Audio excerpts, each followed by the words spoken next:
Welcome students, मैं हूं अष्ट मेहता बाल मंदिर से और आज मैं आपको पढ़ा रही हूँ प्रबंध के कार्यों के बारे में। एक संगठन चाहे बड़ा हो छोटा हो, उसका कैसा भी आकार हो या किसी भी तरह का कार्य करता हो, लेकिन वहाँ पे प्रबंध होना जरूरी है और इसलिए उस संगठन में प्रबंध के कार्यों को करना भी अति आवश्यक हो जाता है। प्रबंध कहीं पे भी हो, उसको ये 5 मुख्य कार्य तो करने ही होंगे।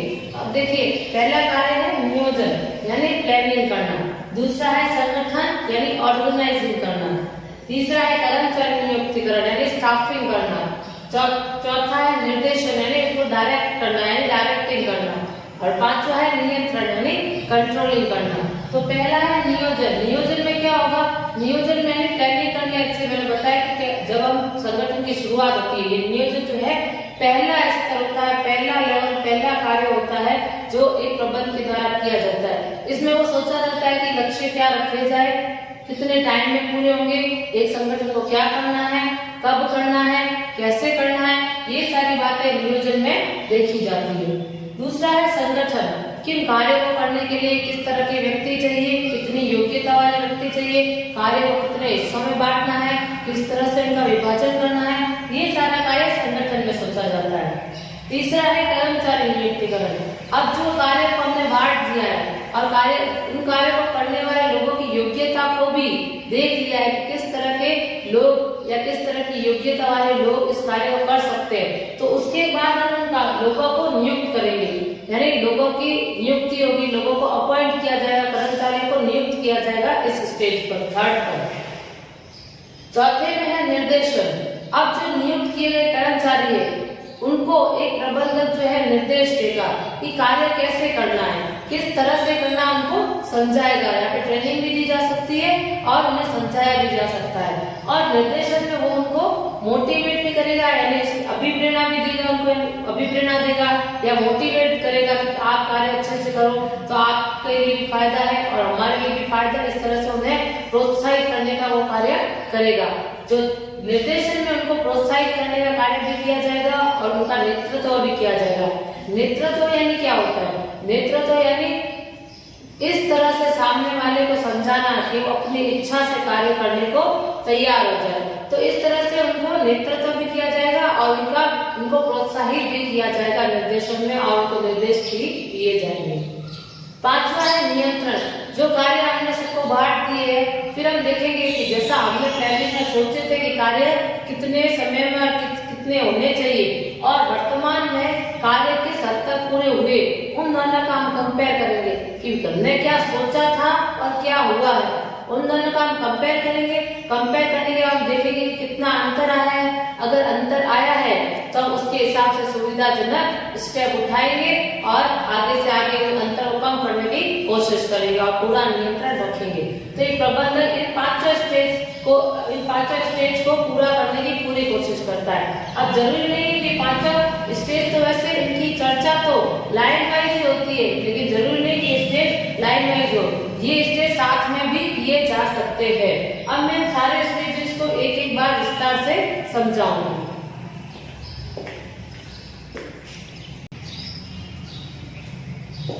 तो पहला कार्य है नियोजन। नियोजन सबसे पहला कार्य होता है जो प्रबंधकों के द्वारा किया जाता है, यानी नियोजन वो पहला कार्य है, जो प्रमुख पहला कार्य है जो किसी भी प्रबंधक के द्वारा किया जाएगा। मतलब नियोजन का क्या मतलब है? नियोजन का मतलब है पहले से ही निश्चित करना कि क्या करना है, कैसे करना है, कब करना है और कौन करेगा। यानी नियोजन में हम सबसे पहले, नियोजन का मतलब ये होता है कि हम सबसे पहले सोच ले कि हमें क्या करना है, किस तरह से करना है, कैसे करना है, कौन करेगा, कब करेगा, इसका एक पूरा प्लान बना ले। एक पेपर का पूरा एक प्लान बना ले कि हमें कब क्या कैसे करना है। इस तरह के बारे में पूरा उच्च प्रबंधकों के बारे में सोचा जाता है। नियोजन का जो कार्य होता है वो उच्च प्रबंधकों का कार्य होता है। इससे प्लानिंग जो है उच्च प्रबंधक ही करते हैं। तो वो इसमें सोचते हैं कि कब करना है, कैसे करना है, क्या करना है, संगठन के लक्ष्य क्या हो सकते हैं, कितने लक्ष्य की प्राप्ति कितने समय में हो सकती है, इन सब चीजों के बारे में जो है नियोजन में सोचा जाता है। अगला है, एक प्रबंधक सबसे पहले संगठन के उद्देश्य को निश्चित करता है। जो भी कोई भी प्रबंधक हो, वो पहले तो ये देखेगा कि संगठन के उद्देश्य क्या रखे जाए, यानी संगठन के उद्देश्य को निश्चित करेगा कि संगठन के उद्देश्य है क्या, क्या हो सकते हैं। उसके बाद एवं दक्षता से तथा प्रभावी ढंग से उद्देश्यों को प्राप्त करने के लिए मार्ग निर्धारित करता है। दक्षता से और प्रभावी ढंग से यानी कुशलता पूर्वक व उन उद्देश्यों की प्राप्ति के लिए मार्ग दिखाता है। यानी अब हमने सोच लिया है कि उद्देश्य क्या है, तो उस उद्देश्य को किस तरह से प्राप्त किया जा सकता है, इसका मार्ग, इसका डिसीजन भी नियोजन में ही होता है कि उद्देश्य की प्राप्ति किस रास्ते से हो सकती है, क्या कार्य करेंगे कि हमारे उद्देश्य की प्राप्ति हो सकती है। तो वो कार्य सोचने का कार्य, वो मार्ग दिखाने का कार्य भी नियोजन में होता है।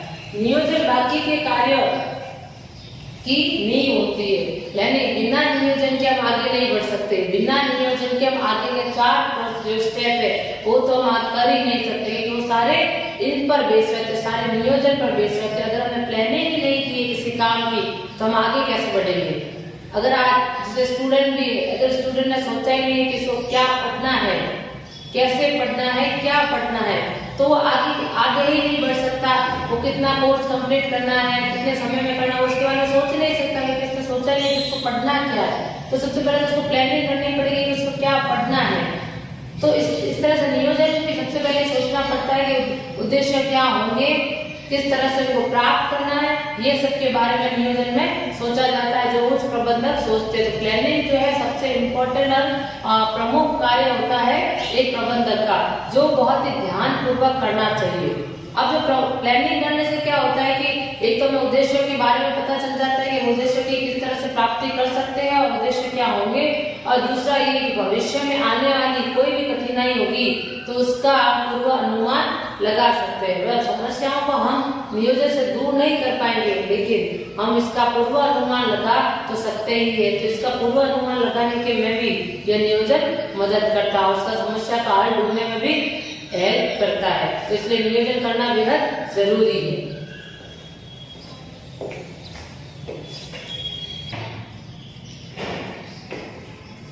दूसरा है संगठन। संगठन दूसरा इसका महत्वपूर्ण कार्य है, यानी प्रबंध का, यह प्रबंध प्रक्रिया का एक और महत्वपूर्ण कार्य है।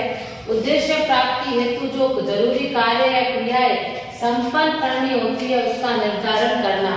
यानी यहाँ पे कहने का मतलब है कि जो भी उद्देश्य को प्राप्त करने के लिए जो कार्य, जो क्रियाएं करनी होती है, सबसे पहले आप उसका निर्धारण करो।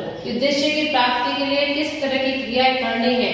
तो संगठन में सबसे पहले देखा जाता है कि जरूरी कार्य या क्रियाएं, जो भी कार्य या क्रियाएं है वो करने, कौन सी कार्य या क्रियाएं करनी है, तो उसका निर्धारण किया जाता है। उसके बारे में सोचा जाता है कि उद्देश्य की प्राप्ति के लिए पहले तो क्या क्या कार्य करने पड़ेंगे, तो उन कार्यों को सोचा जाता है, उनका विश्लेषण किया जाता है। तो कार्य का पहले निर्धारण किया जाता है, उन कार्य का विभाजन करना। हमने सोच लिया कि कार्य कौन कौन से करने से ही हमारे उद्देश्य की प्राप्ति हो सकती है, तो उन कार्यों का विभाजन करना, यानी कार्य को छोटे छोटे टुकड़ों में या छोटे छोटे हिस्सों में बांटना। एक बड़ा कार्य एक व्यक्ति नहीं कर सकता, लेकिन उस बड़े कार्य को अगर हम छोटे छोटे बांट दे या उसका विभाजन कर दे और उन कामों को हर एक व्यक्ति को दे दे तो कार्य जल्दी हो पाएगा। इसलिए कार्य का विभाजन करना जरूरी है। तो कार्य का विभाजन करना एवं वर्गीकरण करना, यानी उसको वर्गों में बांट देना। उस कार्य को करने योग्य व्यक्तियों की योग्यता का निर्धारण करना। अब उन कार्य को कौन कर सकता है, उस कार्य को करने योग्य व्यक्तियों की योग्यता का निर्धारण करना, यानी हमने जो कार्य सोचे है उन कार्यों को कोई ना कोई तो व्यक्ति ही करेगा। तो कौन सी योग्यता वाला व्यक्ति वो कार्य कर सकता है या किस योग्यता वाला कौन सा कार्य कर सकता है, ये हमें सोचना पड़ेगा। फॉर एग्जाम्पल जैसे आप सोचिए कि स्कूल में 11th-12th को पढ़ाने के लिए अलग टीचर्स आते हैं, 9th-10th को पढ़ाने के लिए अलग टीचर्स आते हैं, और 1st, 2nd, 3rd क्लास को पढ़ाने के लिए अलग टीचर्स आते हैं। ऐसा क्यों होता है और इसलिए होता है क्योंकि कार्य के हिसाब से देखा जाता है कि कौन सा टीचर कैसा होगा। अब यहाँ पे ये सोचा जाता है कि कितनी क्वालिफिकेशन वाला टीचर कौन सी क्लास को पढ़ा सकता है, कौन सी क्या उसकी डिग्री होगी, तभी हम उसको कौन सी क्लास देंगे। जैसे एक कम पढ़ा लिखा व्यक्ति है, सिर्फ सिंपल ग्रेजुएट व्यक्ति है, तो उसको 3rd-4th क्लास दी जाती है। अगर वो पोस्ट ग्रेजुएट है या फिर बीएड कर रखी है तो उनको 11th-12th दी जाती है। तो इस तरह से उनकी क्वालिफिकेशन सोची जाती है कि उन्हें किस तरह का कार्य दिया जाएगा। तो उनकी योग्यता, तो उन कार्य क्या कहते हैं, उस कार्य को करने योग्य व्यक्तियों की योग्यता का निर्धारण किया जाता है। अब अधिकार एवं दायित्व तय करना, तो उस कार्य को करने योग्य व्यक्तियों की योग्यता का निर्धारण करना हो गया। आगे है अधिकार व दायित्व तय करना। अब जो हम एक पोस्ट तैयार करने की, इस पोस्ट के जो है व्यक्ति रहेंगे, उच्च अधिकारी सोच ले कौन से होंगे, या कर्मचारी सारे सोच ले किस तरह के कर्मचारी की हमें आवश्यकता है, ज्यादा पढ़े लिखे कर्मचारी की आवश्यकता है या कम पढ़े लिखे कर्मचारी की आवश्यकता है। इसके बारे में हमने पूरा सोच लिया कि किस तरह की योग्यता वाले इंसान हमें चाहिए, क्या क्या योग्यता उनकी हो सकती है। तो उसके बाद हम तय करेंगे कि उनके अधिकार क्या रखे जाए। अधिकार एवं दायित्व, किसके क्या अधिकार होंगे और क्या दायित्व होंगे। जो जैसी पोस्ट पर है उसके वैसे ही अधिकार होंगे और उतने ही ज्यादा उसके दायित्व होंगे। जितने ज्यादा अधिकार होते हैं उतनी ही ज्यादा जिम्मेदारियां होती हैं। तो पोस्ट के हिसाब से हम उनको अधिकार भी देंगे और दायित्व भी देंगे। तो संगठन में ही तय किया जाएगा कि किस पोस्ट के क्या अधिकार रह सकते हैं और क्या दायित्व होंगे और किस तरह की योग्यता वाले व्यक्ति किस पोस्ट को संभालेंगे। यह भी संगठन में ही सोचा जाता है, निर्धारित किया जाता है। सभी कर्मचारी को आपसी संबंध स्थापित करना, यहाँ पे लिखा है सभी कर्मचारी के आपसी संबंध स्थापित करना। कौन से कर्मचारी या जो भी सारे कर्मचारी किस तरह आपस में जुड़े हुए होंगे। यहाँ जुड़े हुए या संबंध स्थापित करने से मतलब है कि कौन सा व्यक्ति किससे ऑर्डर लेगा और कौन सा व्यक्ति किसको ऑर्डर देगा। यानी जो कल मैंने जो पिछले वीडियो में मैंने आपको चयन के बारे में बताया था, उच्च अधिकारी, मध्य अधिकारी, फिर निचले स्तरीय अधिकारी, तो इस तरह से संबंध स्थापित करना तो सारे कर्मचारी में कि कौन किसका बॉस होगा और कौन किसका जूनियर होगा या कौन किसका असिस्टेंट होगा। तो इस तरह से डिसाइड करना कि उन सारे कर्मचारियों में आपस में रिलेशन क्या होगा, उनके बीच में संबंध क्या होगा, ये सब स्थापित करना। कार्यों का विभागीकरण करना आदि महत्वपूर्ण रचना। कार्य का विभागीकरण करने से क्या मतलब है, यानी जो भी कार्य है हमने सोचे कि ये कार्य करके हम अपने लक्ष्यों की प्राप्ति कर सकते हैं, तो उनका विभागीकरण करना होता है। जैसे हम कोई चीज बनाते हैं, एक संगठन है जो कोई चीज बनाता है, कोई वस्तु बनाता है, मान लो बिस्किट बनाता है, तो बिस्किट का एक प्रोडक्शन डिपार्टमेंट अलग होगा, सेल्स डिपार्टमेंट अलग होगा, पैकिंग डिपार्टमेंट अलग होगा उसका। तो इस तरह से क्या है, कार्य को विभाजित कर दिया कि बनाने वाले अलग होंगे, बेचने वाले अलग होंगे, पैकिंग करने वाले अलग होंगे और बिस्किट की क्वालिटी को देखने वाले भी अलग से एक विभाग बना दिया जाए जो उसके ऊपर बिस्किट के ऊपर रिसर्च करता रहे ताकि इसमें ज्यादा से ज्यादा अच्छी गुणवत्ता का मान यूज होते। इस तरह से सारे विभागों को क्या कर दिया है, बांट दिया, सारे कार्य को बांट दिया है विभागों के रूप में। तो इसमें वो विभागों के रूप में जो बांटने का कार्य होता है वो भी संगठन में ही किया जाता है। तो ये जो आदि महत्वपूर्ण संरचना, इस तरह की पूरी रचना जिससे हम क्या कहेंगे, संगठन संरचना। ये जो रचना हम पूरी करेंगे, इस पूरे कार्य को हम कहेंगे संगठन संरचना।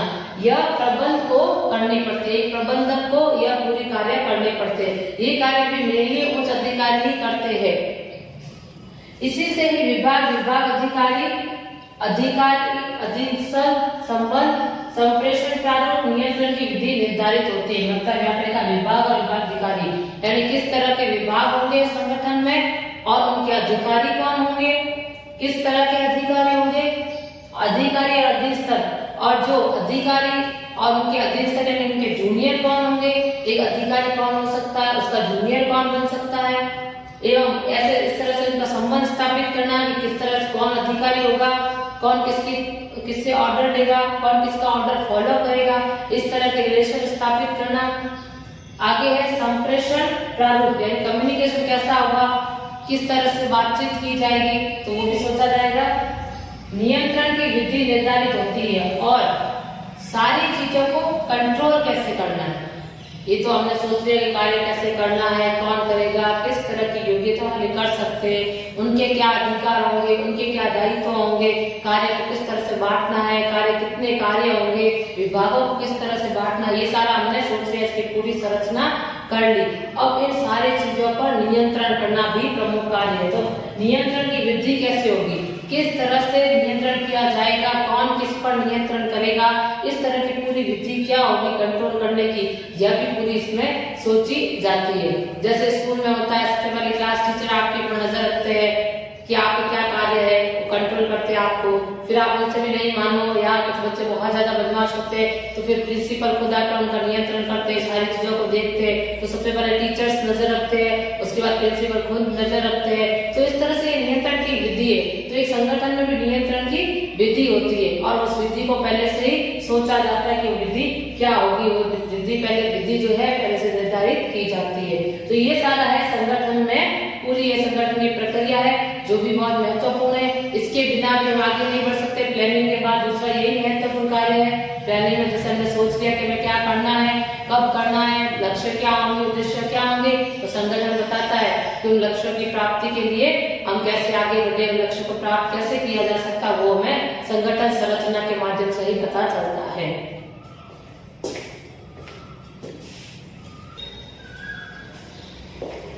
तो तीसरा है कर्मचारी नियुक्तिकरण। कर्मचारी नियुक्तिकरण का मतलब है कि कर्मचारियों को नियुक्त करना, कर्मचारियों को एक संगठन में, एक व्यवसाय में, एक कंपनी में अपॉइंट करना, उनको नौकरी देना। नियुक्त करना मतलब उनको नौकरी देना, उनको अपने संगठन में नौकरी देना, उनको नियुक्त कर लेना, उनको अपॉइंट कर लेने से यहाँ मतलब है। अब ये तीसरा स्टेप है जो प्रबंधक के द्वारा किया जाता है। इसका अर्थ है सही कार्य के लिए उचित व्यक्तियों को ढूंढना। यानी जो हमने संगठन में कार्य का विभाजन किया है, पोस्ट का विभाजन किया है, कार्य का विभाजन किया है, पदों का विभाजन किया है, तो अब उन पदों को कौन सा व्यक्ति संभालेगा, तो वो सोचना कि सही कार्य के लिए उचित व्यक्तियों को ढूंढना। जो कार्य है उनके लिए सही व्यक्ति कौन सा होगा, उनको ढूंढना। जैसे एक सेल्स डिपार्टमेंट का कोई अधिकारी है या सेल्स डिपार्टमेंट का कोई कर्मचारी है, उसको मार्केटिंग का पूरा नॉलेज है, लेकिन अगर हम उनको प्रोडक्शन डिपार्टमेंट में या उत्पादन विभाग में भेज दे, उत्पादन विभाग में लगा दे, तो उसका दिमाग वहां कम चलेगा।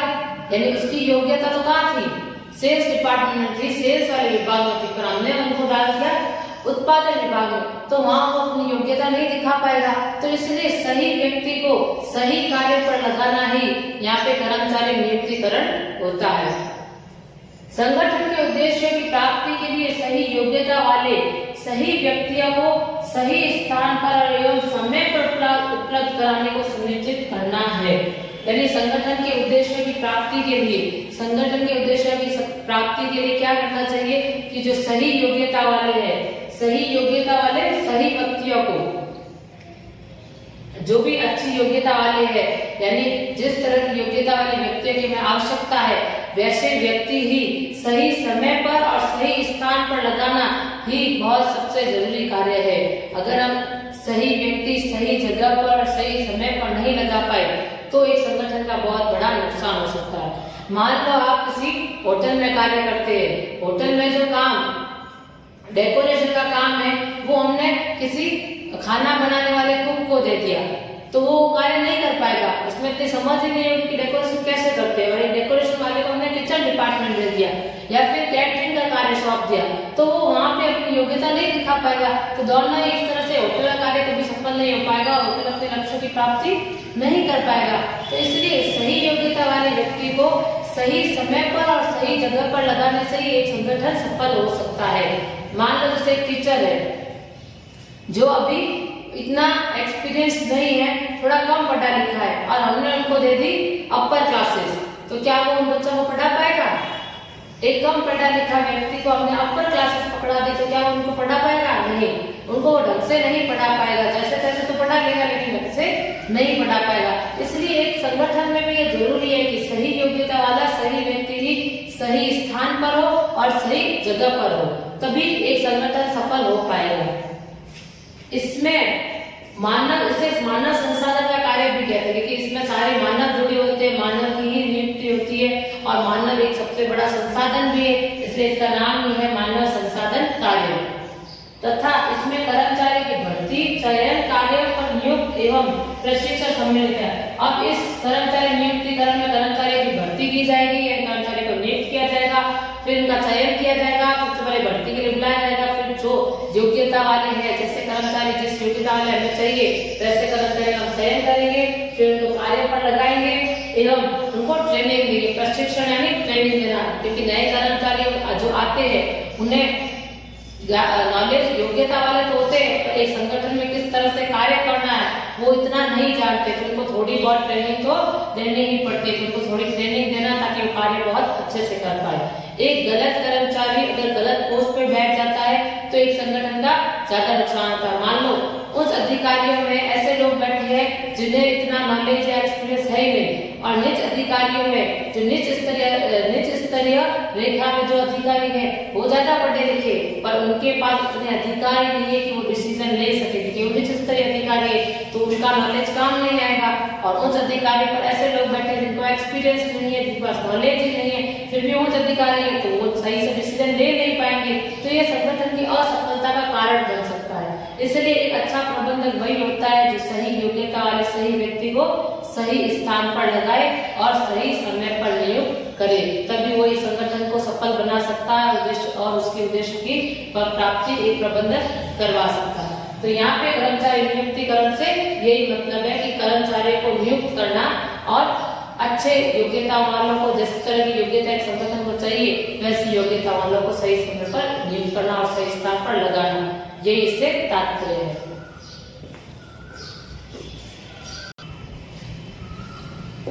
चौथा है निर्देशन। निर्देशन का क्या मतलब है? किसी को निर्देश देना, किसी को डायरेक्शन देना, किसी को समझाना कि तुम्हें क्या करना है, कैसे करना है, तो यह निर्देशन का यहाँ से यही मतलब है। निर्देशन का कार्य कर्मचारियों को नेतृत्व प्रदान करना है, प्रभावित करना है एवं अभिप्रेरित करना है। निर्देशन का क्या कार्य होता है? निर्देशन का क्या मतलब है? प्रबंधक निर्देशन में क्या करते हैं? प्रबंधक निर्देशन में करते हैं कि कर्मचारी को नेतृत्व प्रदान करते हैं, यानी उनको डायरेक्शन दिखाते हैं, रास्ता दिखाते हैं कि किस तरह कार्य करना है। इस तरह से अभिप्रेरित या प्रभावित करना, यानी इस तरह से प्रभावित किया जाता है कि वो अपनी इच्छा से कार्य करते हैं। अभिप्रेरित यानी मोटिवेट करना, उनको प्रोत्साहित करना। एक कर्मचारी है वो आराम से काम करते हैं, लेकिन आजकल कर्मचारी क्या होते हैं, आलसी हो जाते हैं, या किसी का कार्य करने का मूड ना हो, या वो थोड़े दुखी मन से कार्य करे, तो उन्हें लोग कर्मचारी को इस तरह से प्रोत्साहित किया जाता है प्रबंधकों द्वारा, इस तरह से उनको मोटिवेट किया जाता है कि वो अपनी इच्छा से सारा कार्य अच्छे से अच्छे तरीके से पूरा करते हैं, कि वो कार्य को पूरा कर सके। इसमें कर्मचारी को निर्देश दिए जाते हैं तथा उनके सर्वश्रेष्ठ ढंग से कार्य करने के लिए प्रेरित किया जाता है। इसमें उनको कर्मचारी को एक प्रबंधक निर्देश देता है, इस स्टेज पर स्टेप में उनको निर्देश देता है एवं उनको कार्य को अच्छे से अच्छे तरीके से पूरा करने के लिए प्रोत्साहित किया जाता है। अभिप्रेरणा तथा नेतृत्व निर्देशन के दो मूल तत्व है। निर्देशन में दो मूल तत्व, एक अभिप्रेरणा और एक नेतृत्व। अभिप्रेरणा का मतलब होता है कर्मचारियों को कार्य के लिए प्रोत्साहित करना, काम करने के लिए प्रोत्साहित करना, उन्हें अलग अलग तरह के लालच देकर काम करने के लिए प्रोत्साहित करना। और नेतृत्व का मतलब होता है, जैसे एक नेता होता है वो अपने अनुयायियों को या अपने फॉलोअर्स को किस तरह से जागरूक कर देता है तो वो अपनी इच्छा से कार्य करने के लिए तैयार हो जाते हैं। तो नेतृत्व का भी यही मतलब है कि वे अपनी इच्छा से कार्य कर सके, वे कौन कर्मचारी अपनी इच्छा से कार्य कर सके, वो खुद से राजी होकर कार्य कर सके, इसके लिए एक प्रबंधक उनका नेतृत्व करता है और उनको अभिप्रेरित करता है, यानी प्रोत्साहित करता है, ताकि कर्मचारी अगर ज्यादा से ज्यादा खुश होकर अपनी इच्छा से कार्य करेंगे तो संगठन सफल हो पाएगा, संगठन अपने उद्देश्य की प्राप्ति कर पाएगा। तो चौथा स्टेज है निर्देशन, जिसमें कर्मचारी अपने प्रबंधक अपने कर्मचारियों को निर्देश देता है, उन्हें प्रोत्साहित करता है, उनका नेतृत्व करता है ताकि वो अच्छे से अच्छे ढंग से कार्य पूर्ण कर सके।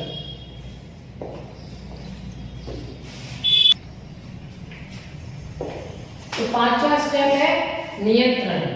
नियंत्रण यानी क्या होता है? कंट्रोल करना, कि जैसे पहले से ही सोच लेगा कि कितना कार्य किस समय में पूरा होना चाहिए और उस पर अपनी पूरी नजर रखना कि ये कार्य इस तरह से ही हो।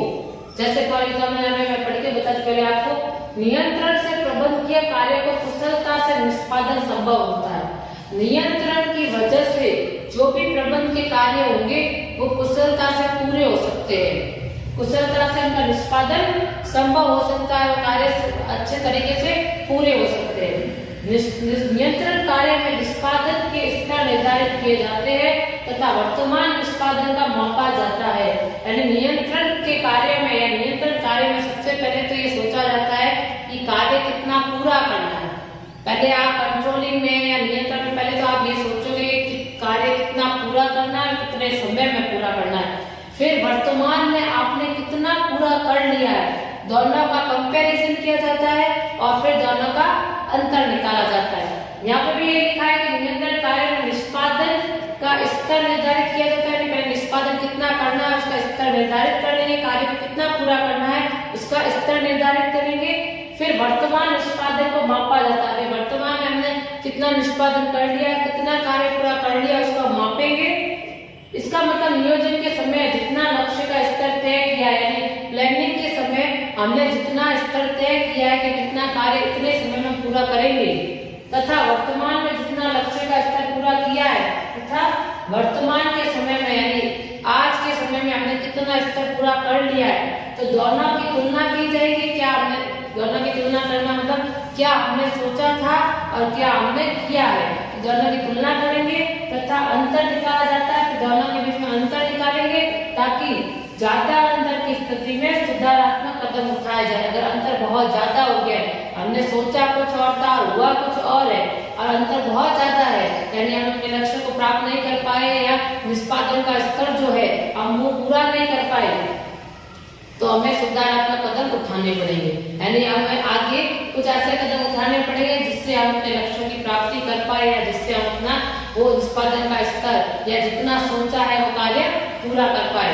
जैसे फॉर एग्जाम्पल आप टेस्ट की तैयारी करते हो, टेस्ट 100 मार्क्स का होता है और आप उसकी तैयारी करते हो और आप सोचते हो कि मैंने इतनी तैयारी कर ली है कि मैं 80 नंबर तो ला के रहूंगा, 80 नंबर तो मैं ला के रहूंगा। लेकिन टेस्ट होने के बाद आपके नंबर आते हैं 60 नंबर यानी 60 नंबर आते हैं, और फिर आप जब कंपेयर करते हो कि मैंने तो सोचा था मेरे 80 यानी 80 नंबर आएंगे और आए मेरे 60 मार्क्स से, यानी फर्क कितना है, 20 नंबर का फर्क है। तो आगे के टेस्ट में आप सुधारात्मक कदम उठाएंगे और ज्यादा मेहनत करेंगे ताकि आप अपने टारगेट को पूरा कर सके, आप 80 नंबर ला सके। तो इसको कहते हैं नियंत्रण करना, इसको कहते हैं कंट्रोलिंग करना। ये छोटा एग्जाम्पल है नियंत्रण का। तो एक संगठन में इस तरह से ही नियंत्रण प्रबंधकों के द्वारा किया जाता है। पहले तो वो स्तर निश्चित कर लेते हैं कि क्या स्तर रखना है, कितना कार्य कितने समय में पूरा होना है, इसका पूरा एक पूरी प्लानिंग कर लेते हैं।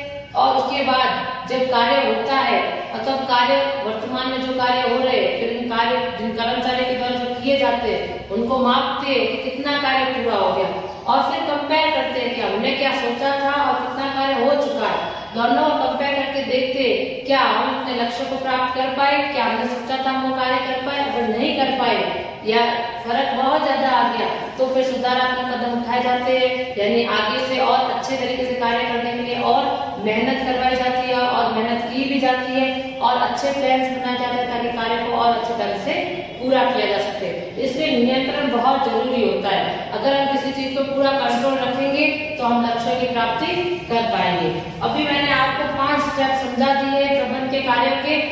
सबसे पहले नियोजन था, फिर संगठन था, फिर कर्मचारी नियुक्तिकरण था, फिर चौथा निर्देशन था और पांचवा है कंट्रोलिंग। हम जब हम चर्चा करते हैं तब हम लाइन वाइज इन पांचों की चर्चा करते हैं, लेकिन असल में देखा जाए तो कौन सा कार्य कब शुरू हुआ और कौन सा कार्य कब खत्म हुआ यह पता लगाना बहुत मुश्किल होता है। लेकिन किसी भी संगठन में ये जो कार्य होते हैं ये सब साथ साथ चलते हैं। कोई एक कार्य खत्म हो उसी के बाद दूसरा कार्य शुरू हो ऐसा नहीं होता है। सिर्फ जब संगठन की शुरुआत होती है तब ये 5 स्टेप जो है लगातार चलते हैं। लेकिन अगर संगठन चल ही रहा है कंटिन्यू में तब सारे 5 स्टेप एक साथ चलते हैं, यानी कंट्रोलिंग और प्लानिंग साथ साथ ही चलता है।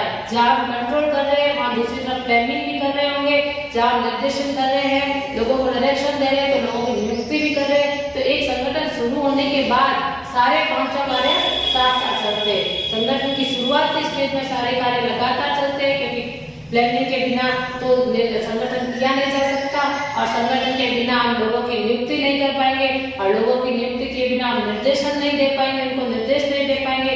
और जब तक लोग काम ही नहीं करेंगे तो हम कंट्रोल किसको करेंगे। तो इसलिए शुरुआती स्टेज में तो 1 बाय 1 स्टेप चलते हैं, लेकिन एक बार संगठन सफल चलने लगता है तो सारे स्टेप एक साथ चलना शुरू हो जाते हैं। तो ये थे प्रबंधन के कार्य जो बहुत प्रमुख कार्य है। इसके अलावा भी छोटे मोटे कार्य होते हैं, लेकिन ये 5 मुख्य कार्य है जिनका निष्पादन करना या जिनको पूरा करना एक प्रबंधन की जिम्मेदारी होती है, उसका दायित्व होता है। इसी से संगठन के लक्ष्यों की प्राप्ति हो सकती है। Thank you. आगे के जो भी टॉपिक्स है वो अगली वीडियो में समझाऊंगी।